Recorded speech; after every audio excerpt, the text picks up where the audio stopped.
Iran दे नाल जंग खत्म होने दे नेड़े है। तेहरान किसी भी तरह मुआहिदा करना चाहता है। अमरीकी सदर ट्रंप का अमरीकी टीवी ने इंटरव्यू आख्या ईरान में जोरी हथियार रखने की इजाजत नहीं देवांगा। न्यूयॉर्क पोस्ट की रिपोर्टर नाल गलबात विच ट्रंप का आखना सी आइंदा 2 दिनों में पाकिस्तान में ईरान नाल मुज़ाकरात हो सकते हैं। फील्ड मार्शल लाजवाब ने ते बहुत चंगा काम कर रहे हैं। असी इंज दे मुल्क विच क्यों जाइए जिदा मुज़ाकरात नाल कोई ताल्लुक नहीं। एबीसी न्यूज़ के सहाफी ने आख्या है कि सदर ट्रंप ने उन्होंने दस्या है कि वह जंगबंदी विच तोसी नहीं कर रहे। शायद इसकी जरूरत ही ना हो। तुसी आने वाले दिनों में हैरत अंगेज मंजर वेखण वाले हो। गलबात या तबाही दोनों विचों एक तरीके नाल मामला अंजाम में पड़ सकता है, लेकिन इन्हां दी तरजीह मुआहिदा करना है। अमरीकी टीवी के मुताबिक जंगबंदी खत्म होने तो पहले ईरान नाल एक होर मीटिंग तय हुई तां मुमकिन क़यादत नायब सदर जेडी वेंस ही करेंगे।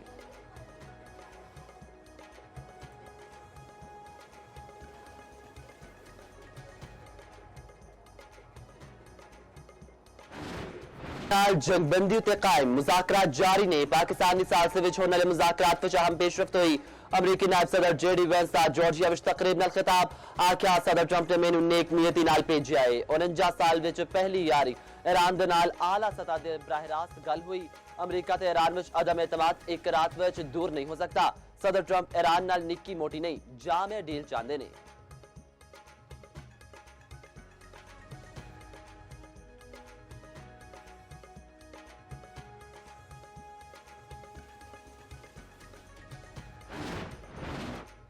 आपने हुरमज़ दी नाकाबंदी ते ईरान अमरीका मुज़ाकरात उत्ते मुशावरत। 3 मुल्की दौरे दे पहले मरहले विच वज़ीर आज़म अज सऊदी अरब रवाना होंगे। शहजाद शरीफ आज सऊदी वली अहद मोहम्मद बिन सलमान नाल मुलाकात करेंगे। इलाकाई सूरत हाल दो तरफा ताल्लुकात उत्ते तबादला ख्याल होगा। आपने हुरमज़ दी नाकाबंदी ते मुज़ाकरात दे दूजे दौर उत्ते भी गल होगी। वज़ीर आज़म शहबाज शरीफ कल तुर्की ते फिर कतर विच जाणगे। वज़ीर आज़म शहबाज शरीफ दी सदर आसिफ अली जरदारी नाल मुलाकात। वज़ीर आज़म ने ईरान अमरीका मुज़ाकरात उत्ते एतमाद विच दित्ता।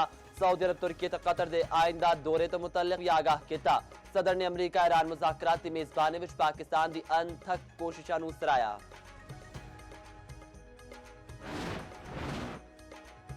सऊदी अरब का पाकिस्तान लिए $3 अरब इजाफी मुआवनत का ऐलान। $5 अरब के डिपॉजिट विच तोसी। वज़ीर खजाना मोहम्मद औरंगजेब का आखना है कि सऊदी अरब तो $3 अरब की अदायगी आइंदा हफ्ते मतवक्के। $5 अरब का डिपॉजिट हुण सालाना बुनियाद उत्ते रोल ओवर का पाबंद नहीं रहेगा। वज़ीर खजाना दी वाशिंगटन विच पाकिस्तानी सफारत खाने विच प्रेस कॉन्फ्रेंस आख्या गुज़श्ता हफ्ते $1.4 अरब का यूरो बॉन्ड कामयाबी वापस किया। हुकूमत तमाम बैरूनी अदायगियां ते वाजिबात बर वक्त पूरे करेगी।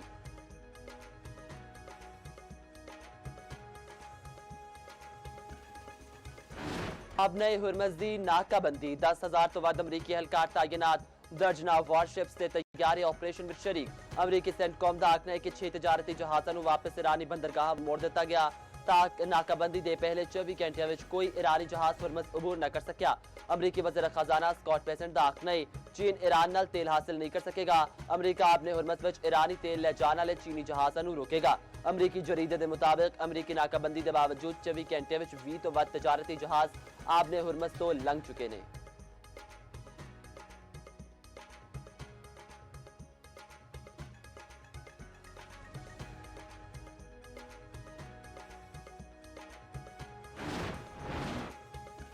यूएन सेक्रेटरी जनरल दा वज़ीर खारजा इसहाक डार नाल टेलीफोनिक राबता। एंटोनियो गुतरेस दी इस्लामाबाद मुज़ाकरात नहीं पाकिस्तान के किरदार की तारीफ। खिते विच अमन दे फरोख लई इसहाक डार दी काविशां नूं सराया। इसहाक डार दा खिते विच अमन ते इस्तेहकाम लई मुकालमे उत्ते जोर। वज़ीर खारजा दा तुर्क हम मनसब नाल भी टेलीफोनिक राबता। इस्लामाबाद मुज़ाकरात तो मुतल्लिक पेशरफ्त उत्ते गलबात। इसहाक डार दी रोमानिया दे वज़ीर खारजा नाल भी गलबात।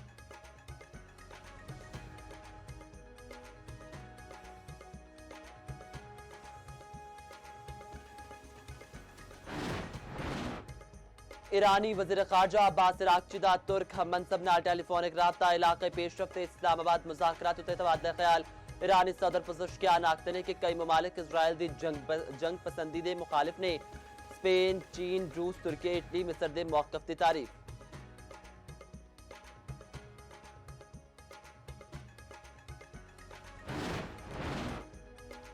लेबनान ते इसराइल के मुज़ाकरात विच अहम पेशरफ्त। फरीकान बाहमी तौर उत्ते तयशुदा वेले ते मकाम उत्ते बराह रास्त मुज़ाकरात उत्ते इत्तफाक।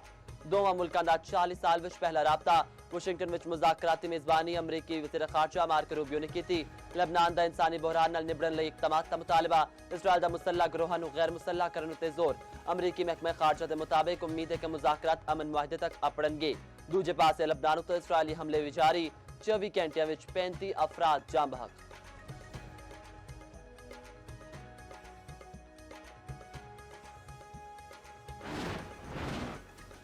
अमरीका ईरान मुज़ाकरात दे दूजे मरहले दी खबरां दे मस्बत असरात। आलमी मंडी विच खाम तेल दी कीमत विच कमी।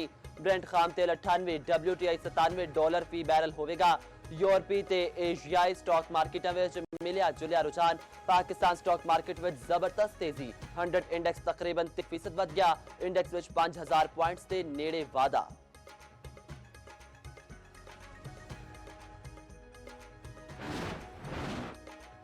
वज़ीर आला पंजाब ने मिसाली पिंड मंसूबे दे दूजे फेज की उसूली मंजूरी दे दी।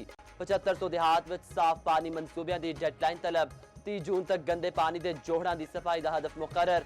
वज़ीर आला पंजाब मरीम नवाज दी ज़ेर सदारत खसूसी इजलास। 31 अगस्त तक देहात विच स्पेक्टर टैंक दी तामीर मुकम्मल की जाएगी। स्पेक्टर टैंक विच डीसैलिनेटिंग ते बाद पानी पाशियली इस्तेमाल किया जाएगा। Rajanpur which water supply cluster based scheme 15 मई तक मुकम्मल करने का हुक्म। खराब वाटर फिल्ट्रेशन प्लांट की फौरी मुरम्मत ते बहाली यकीनी बनाने का हुक्म। मरीम नवाज ने आख्या देहात विच वसन आलियां दा वसाइल ते मसावी हक है। देहात तो मिसाली पिंड विच बदलण दा आज़म हर सूरत पूरा करांगे। सीनियर वजीर मरियम औरंगजेब दी ज़ेर सदारत इजलास। पंजाब विच महकमियां दी कारकरदगी ते सालाना तरक्याती स्कीमां दा जायजा। वज़ीर आला पंजाब मरियम नवाज से नवे इक़दामात ते आइंदा माली साल लई मंसूबियां दा भी जायजा। मरियम औरंगजेब दी तमाम प्रोजेक्ट्स बर वक्त मुकम्मल करन ते जोर।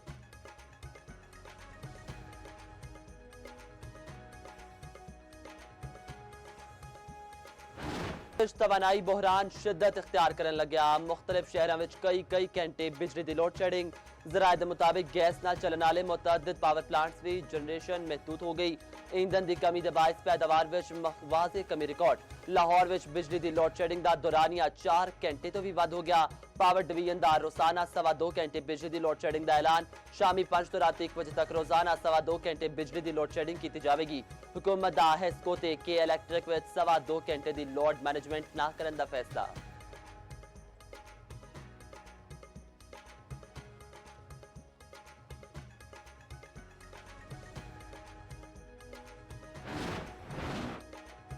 मशरक़ वस्ता दी सूरत हाल उत्ते पाकिस्तान की मेज़बानी में 4 मुल्किया हम इजलास। पाकिस्तान, सऊदी अरब, तुर्की ते मिस्र दे सीनियर हुकाम दी शिरकत। इलाकाई ते आलमी उमूर ते मुशावरत। इजलास ते शुरका दी नायब वज़ीर आज़म इसहाक डार नाल भी मुलाकात।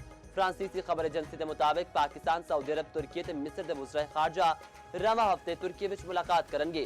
इलाकाई सूरत हाल उत्ते गलबात होवेगी।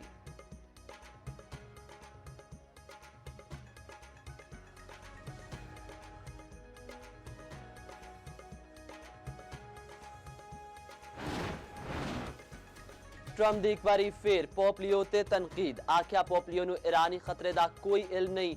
पोप नूं जंगां उत्ते गल नहीं करनी चाहिदी। उन्हां नूं मालूम ही नहीं कि दुनिया विच की हो रहा है। ट्रंप ने अतालवी वज़ीर आज़म उत्ते भी तनकीद की ते आख्या उन्हां दे तबसरे नहीं, वो खुद नाकाबिल कबूल ने। उन्हां नूं मालूम नहीं कि ईरान दे कोल एटमी हथियार ने या नहीं। ईरान नूं मौका मिले ते 2 मिनट विच इटली नूं तबाह कर देवे।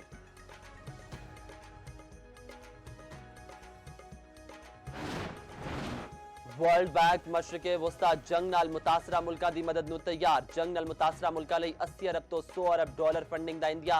सदर वर्ल्ड बैंक अजय वंगा ने आख्या गुज़श्ता 15 माह विच शदीद मुतासरा इलाका नूं फंडिंग की जा सकती है।